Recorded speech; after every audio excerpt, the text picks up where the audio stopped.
Mis queridos estudiantes de ayer, hoy y siempre, ¿cómo están? Les saluda una vez más su profesora licenciada Mabel Servil. Feliz de estar compartiendo con ustedes una clase virtual más.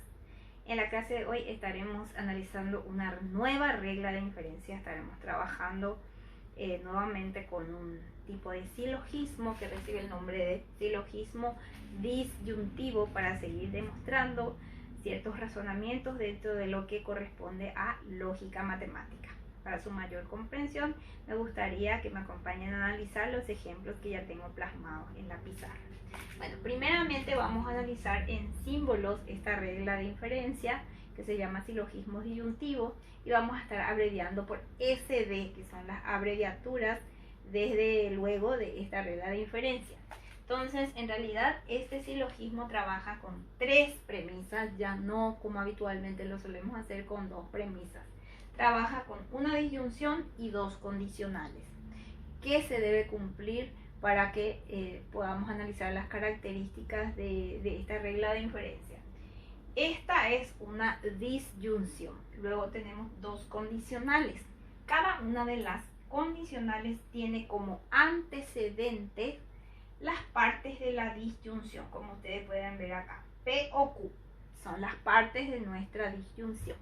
P está como antecedente en mi segunda premisa y también Q está como antecedente en mi tercera premisa. Esta regla nos permite concluir a través de una disyunción nuevamente los consecuentes de nuestras condicionales. Es decir, estos son los consecuentes y podemos concluir con R o S. Y desde luego aplicamos aquí la regla del silogismo disyuntivo y trabajamos 3 premisas, ya no 2. Es decir, trabajamos las premisas 1, 2 y 3. Entonces, vuelvo a repetir, esta regla trabaja con una disyunción y 2 condicionales, en donde las partes de la disyunción son los antecedentes de nuestras condicionales y podemos concluir a través de una disyunción con los consecuentes de nuestras condicionales. Vamos a estar analizando los ejemplos y dice aquí demuestra los razonamientos. El primero de ellos nos dice demuestra M o N o no S. Esta es aquí una S negativa, así es que voy a expresar mejor. ¿Qué tenemos de premisas aquí? S o no T. S entonces M y no T entonces N.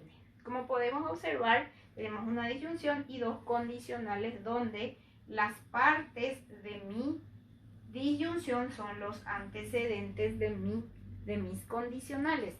Entonces puedo concluir con los consecuentes de mis condicionales a través de una disyunción, es decir, M o N, que es aquí lo que tenemos de consecuente. Aquí apliqué la regla del silogismo disyuntivo en las premisas 1, 2 y 3. Fijándonos en lo que queremos demostrar realmente, es aquí, demuestra M o N o no S. Entonces aquí tenemos solamente S, no tenemos S a través de una negación, pero como aquí tenemos una disyunción, aplicando la regla de la ley de la adición, podemos entonces agregar una premisa no existente o una proposición no existente a nuestra premisa número 4. Es decir, que podemos concluir acá M o N, vamos a poner entre paréntesis para que sea desde luego equivalente al razonamiento que queremos demostrar y a la vez indicar que nuestro término de enlace dominante es la disyunción. Entonces en este caso tenemos disyunción y agregamos lo que nos falta, que en este caso es no S. ¿Qué regla de inferencia apliqué acá? La ley de la adición. ¿En qué premisa? En la premisa número 4. Entonces la ley de la adición nos permite entonces agregar una proposición no existente con anterioridad. Tengan en cuenta que a la hora de demostrar los razonamientos ya podemos estar aplicando cualquiera de las reglas que estuvimos analizando con anterioridad. Entonces de esta forma ya llegamos a demostrar el razonamiento indicado. Pero desde luego tenemos aquí otro razonamiento para que podamos fijar mucho mejor nuestros conocimientos. Queremos demostrar no S y no Q. Entonces tenemos aquí como premisas P o Q. Segunda premisa P, entonces no Q o no T. Tercera premisa Q, entonces no T. Y última premisa T, entonces no S. Entonces fíjense que aquí entre las premisas 1, 2 y 3 tenemos una disyunción y dos condicionales, en donde las partes de mi disyunción son los antecedentes de mis condicionales. Entonces puedo concluir con los consecuentes de mis condicionales a través de una disyunción. Voy a poner entre paréntesis no Q o no T, ya que es mi primer consecuente. Voy a agregar la disyunción y mi otro consecuente vendría a ser no T, que es esto que tenemos aquí, ¿verdad? ¿Qué regla apliqué aquí? El silogismo disyuntivo en 1, 2 y 3 también. Entonces fíjense que aquí tenemos como partes de la disyunción los consecuentes de mi condicional. ¿Qué más puedo aplicar aquí? ¿Qué más puedo hacer? Aquí también puedo simplificar, por ejemplo, la premisa, la proposición T, ya que tenemos una conjunción. Entonces yo puedo simplificar tanto T como no S, desde luego si hace falta. Entonces aquí simplifiqué la T en la premisa número 4. ¿Para qué realicé esto? Para darnos cuenta que aquí, por ejemplo, tenemos una disyunción.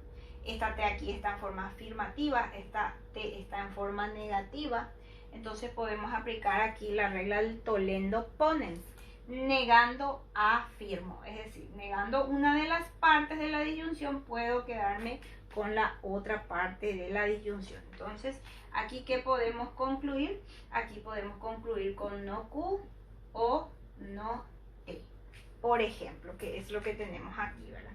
¿Qué regla apliqué aquí? La regla del tollendo ponens. ¿Qué premisas utilicé aquí? Las premisas 5 y 6. ¿Qué más, por ejemplo, puedo aplicar aquí? Porque lo que yo quiero concluir es no S y no Q. Entonces, en este caso, también, por ejemplo, puedo simplificar de esta premisa número 4, no S, así ya voy obteniendo las partes de mi razonamiento, ya que necesito no S. Entonces, aquí tengo no S, desde luego, que apliqué allí la simplificación. ¿En qué premisa? En la premisa número 4, como ustedes pueden observar, porque es una conjunción. Entonces apliqué la simplificación en la premisa número 4. Ya tengo no S. ¿Qué otra parte me falta para demostrar o completar mi razonamiento? Me falta no Q. Entonces debo tener no Q. Y fíjense, entre las premisas 6 y 7, yo tengo aquí T en forma afirmativa. Y luego en el número 7 tengo no Q o no T. Fíjense, aquí estaba en forma afirmativa, aquí estaba en forma negativa. Nuevamente estoy negando esta proposición T. Entonces nuevamente puedo aplicar la regla del tollendo ponens. Negando afirmo, es decir, negando una de las partes, me quedo con la otra parte, que en este caso es la premisa no Q o la proposición no Q. ¿Qué regla apliqué allí? La regla del tollendo ponens en las premisas 6 y 7.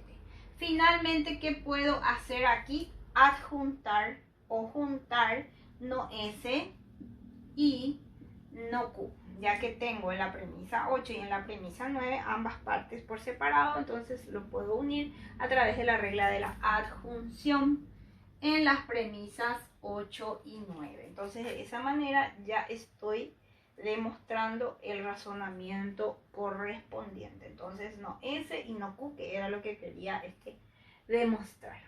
Así es que de esa forma ya tenemos una nueva regla de inferencia para aplicar en los razonamientos. Espero que hayan comprendido, que les sea útil para el desarrollo de sus actividades, y nos estaremos viendo en una próxima edición.